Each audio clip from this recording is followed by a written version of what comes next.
इस चार्ट में price higher low का फॉर्मेशन बनाकर अप ट्रेंड में ट्रेंड कर रही है, जिसे देखकर आप यह चार्ट पे इस 3 जगह पे डिमांड एरिया ड्रॉ करते हैं। लेकिन जब कुछ देर बाद प्राइस थोड़ा सा रिट्रेसमेंट लेकर नीचे आती है तो आप खुद अपने बनाए हुए अपने डिमांड जोन को देखकर कंफ्यूज हो जाते हैं कि इनमें से कौन से डिमांड जोन के पास आपको एंट्री करनी चाहिए, क्योंकि जब चार्ट पर अप ट्रेंड में कई डिमांड एरियाज एक साथ बने हुए दिखते हैं तो उनमें से कौन सा एरिया असली है और कौन सा सिर्फ ट्रैप है, ये जानना एक रिटेल ट्रेडर और एक स्मार्ट ट्रेडर इन दोनों में सबसे ज़्यादा फ़र्क होता है। इसलिए आज के ये वीडियो में सभी प्रॉब्लम का पूरा जवाब ढूंढ निकालेंगे।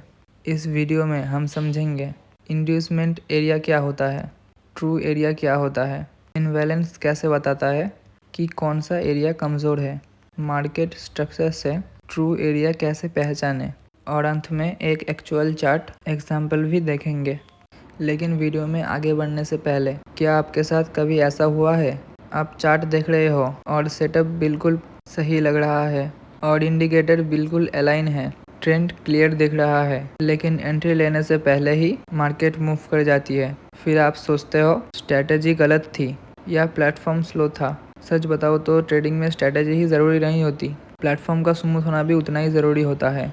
इसी क्यूरियोसिटी में मैंने हाल ही में इंटरनेशनल ब्रोकर एक्सपोज किया ए मार्केट्स। ये मार्केट कई समय से ग्लोबल ट्रेडर के साथ काम कर रहा है और मुझे इसका इंटरफेस इजी और क्लीन लगा। इसमें अकाउंट खोलना बिल्कुल आसान है, साइन अप करो, बेसिक वेरिफिकेशन पूरा करो और डैशबोर्ड तैयार। उसके बाद फंड डिपॉजिट करना सिंपल है और चार्ट से सीधा ट्रेड एंट्री और एग्जिट कर सकते हो। अगर प्रॉफिट बुक करना हो या फंड निकालने हो तो विड्रॉल का भी ऑप्शन इजीली अवेलेबल है। अगर आप बिगिनर हो तो डेमो अकाउंट में भी प्रैक्टिस कर सकते हो और साथ में फ्री सिग्नल्स और अंडरनालिटी भी मिलते हैं जो मार्केट दिखाने में हेल्प करते हैं। एक इंटरेस्टिंग फीचर मुझे इसका कैशबैक प्रोग्राम लगा, जहां ट्रेड पे कैशबैक मिलता है। अगर आप ट्रेडिंग प्लेटफॉर्म एक्सप्लोर कर रहे हो तो यहाँ पे लिंक भी दिया हुआ है, जो QR कोड आ रहा है उसे स्कैन करके ऐप देखो और डेमो से शुरुआत करके खुद एक्सपीरियंस करो। अब वीडियो में वापस लौटते हुए सबसे पहले ये समझते हैं कि एक ट्रेंडिंग मार्केट में एक साथ कई एरियाज क्यों बनते हैं। मान लीजिए मार्केट एक क्लियर अप ट्रेंड में है, यानी प्राइस बार बार नीचे से सपोर्ट लेकर ऊपर जा रही है। अब जब भी प्राइस नीचे रिट्रेसमेंट लेती है तो चार्ट पर अलग अलग डिमांड जोन बनते हुए दिख जाते हैं। एक रिटेल ट्रेडर की नज़र से देखें तो वो चार्ट पे देखता है कि यहाँ पे 2 एरियाज हैं, किसी भी एक से एंट्री लेना सही है। लेकिन आपकी यही सोच बहुत बड़ी गलती हो जाती है, क्योंकि इनमें से सिर्फ एक एरिया सच में आपके लिए काम करेगा, बाकी के एरिया ऑपरेटर्स के लिए एक जाल की तरह काम करते हैं। इसलिए आपको फेक एरियाज यानी कि इंड्यूसमेंट एरिया और ट्रू एरिया के कंसेप्ट को समझना पड़ेगा। जब भी चार्ट पर अप ट्रेंड में प्राइस नीचे रिट्रेसमेंट लेती है तब रिटेल ट्रेडर की नज़र सबसे पहले उस एरिया पे जाता है जहां प्राइस अभी ट्रेड कर रही होती है, यानी कि हायर लो लेवल से सबसे करीब जो है उसे आप सबसे पहले देखते हैं, क्योंकि ये एरिया ऊपर होता है, आसानी से दिखता भी है और यहाँ एंट्री लेना बिल्कुल सही भी लगता है। लेकिन यही वो जगह है जहाँ ऑपरेटर रिटेल ट्रेडर को ट्रैक करते हैं, क्योंकि स्मार्ट मनी जानता है कि रिटेल ट्रेडर कहाँ से एंट्री ले सकते हैं और वो उसी एरिया को एकदम ट्रैप की तरह इस्तेमाल करते हैं। जब रिटेल ट्रेडर्स इस ऊपर वाले एरिया से एंट्री लेते हैं और अपने स्टॉप लॉस नीचे लगाते हैं तो यहाँ पे इस लोअर लेवल पर बड़े संख्या में लिक्विडिटी जनरेट हो जाती है। स्मार्ट मनी इस लिक्विडिटी को कंसेप्ट करते हुए प्राइस को और नीचे पुश कर देते हैं, जिससे सभी रिटेल ट्रेडर का स्टॉप लॉस हिट हो जाता है। और क्योंकि हम यहाँ ट्रैप हुए हैं इसलिए ये एरिया एक इंड्यूसमेंट एरिया बन जाता है।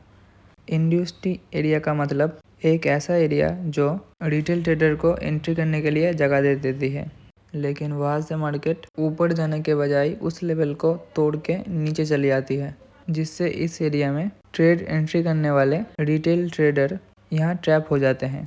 लेकिन इसके विपरीत इस एरिया को प्राइस रिस्पेक्ट करते हुए वहाँ से सपोर्ट लेकर वापस ऊपर निकलती है और उस एरिया को ट्रू एरिया बोला जाता है।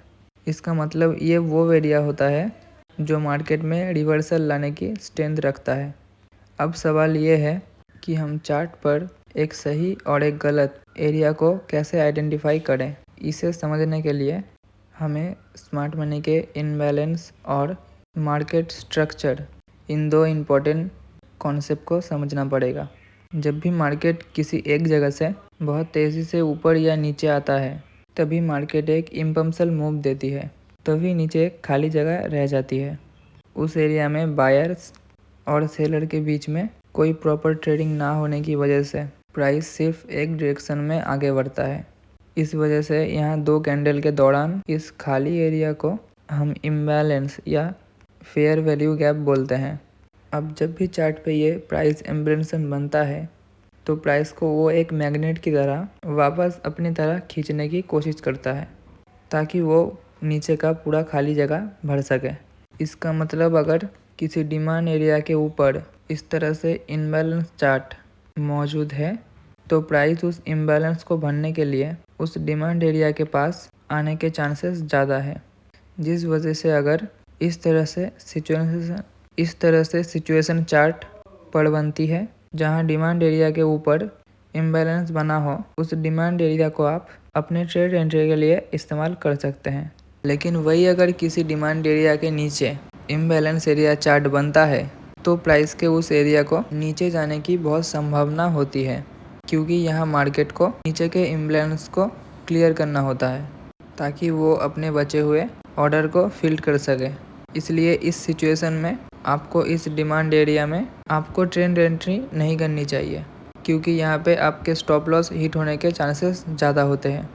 इसलिए एक सिंपल रूल याद रखें, जिस डिमांड एरिया के नीचे या उसके अंदर कोई अनफिल्ड इम्बैलेंस मौजूद हो, वो एरिया कमज़ोर होता है, क्योंकि मार्केट पहले उस इम्बैलेंस को फिल्ड करने की कोशिश ज़रूर करता है। इम्बैलेंस के बाद जो ट्रू एरिया आइडेंटिफाई कराती है, वो है मार्केट स्ट्रक्चर। अप ट्रेंड में मार्केट क्या करता है, हायर हाइस और हायर्स लो बनाता है, यानी प्राइस का हर अगला हाई नीचे के हाई से ऊपर होता है और हर अगला लो भी पिछले लो से ऊपर होता है। जिस डिमांड एरिया से मार्केट ने नया हायर हाई बनाया, यानी जो एरिया मार्केट स्ट्रक्चर को जेन्युइनली ब्रेक करने में कामयाब रहा, वो एरिया स्ट्रॉन्ग होता है। लेकिन जिस डिमांड एरिया से मार्केट ऊपर गया और अपने प्रीवियस हाई को ब्रेक करने का कोशिश किया, लेकिन स्ट्रक्चर ब्रेक नहीं हुआ, यानी प्रीवियस हाई नहीं टूटा और मार्केट फिर से नीचे आ गया, तो वो एरिया कमज़ोर होता है, यानी कि वो एक इंड्यूसमेंट एरिया है। सोचिए, अगर किसी एरिया में सच में बिग बायर मौजूद होते, तो क्या वो एरिया मार्केट स्ट्रक्चर को ब्रेक करने में फेल होता? बिल्कुल नहीं होता। जिस एरिया से प्राइस ऊपर गई है लेकिन प्रीवियस हाई को ब्रेक नहीं कर पाई, तो इसका मतलब वहाँ से रिटेल ट्रेडर की शॉर्ट फॉर्म बाइंग थी। स्मार्ट मनी की असली बाइंग हमेशा उस एरिया से होती है जहाँ से मार्केट को एक बड़ा मूव मिला था, क्योंकि वहाँ उनके पेंडिंग ऑर्डर अभी भी बाकी होते हैं। इंड्यूसमेंट एरिया के ज़रिए ऑपरेटर रिटेल ट्रेडर को लिक्विडिटी बनाने के लिए ऊपर आते हैं और उसी लिक्विडिटी को कलेक्ट करते हुए प्राइस को थ्रू एरिया तक खींचते हैं। जैसे कि यहाँ इस चार्ट पर मार्केट क्लियरली अप ट्रेंड में है और हायर हाई और हायर लो बन रहे हैं, जिससे यहाँ 3 डिमांड जोन बनते हुए दिखते हैं। इन्हें हम एरिया ए, एरिया बी और एरिया सी बोलेंगे, जिसमें एरिया ए सबसे ऊपर प्राइस के एकदम करीब है, एरिया बी बीच में है और एरिया सी सबसे नीचे और थोड़ा दूर लगता है। सभी एरियाज को 1 बाय 1 देखने की बजाय हम पूरे चार्ट को एक व्यू में देखने की कोशिश करेंगे, क्योंकि लाइव मार्केट में आपके पास इतना समय नहीं होता है। आप हर एक एरिया को अलग से देखें और बाद में ट्रेड एंट्री करें। अगर हम इन तीनों डिमांड एरिया को देखें, तो पहले डिमांड एरिया के नीचे और दूसरे डिमांड एरिया से ठीक ऊपर एक इम्बैलेंस एरिया बना हुआ है और नीचे भी एक इम्बैलेंस एरिया बना हुआ है। इसका मतलब यहाँ 2 जगहों पर इम्बैलेंस एरिया चार्ट पर बना है। अब क्योंकि पहले डिमांड एरिया के नीचे फ्रेश इम्बैलेंस एरिया है जो अभी तक अनमिटिगेटेड है, इसलिए प्राइस के इस एरिया को मिटिगेट करने के चांसेस ज़्यादा है। और साथ में ये हमारे करंट प्राइस से काफ़ी नज़दीक होने की वजह से आपके स्टॉप लॉस हिट होने की संभावना बहुत ज़्यादा बढ़ जाते हैं, इसलिए हम इन डिमांड एरिया को अवॉइड करेंगे।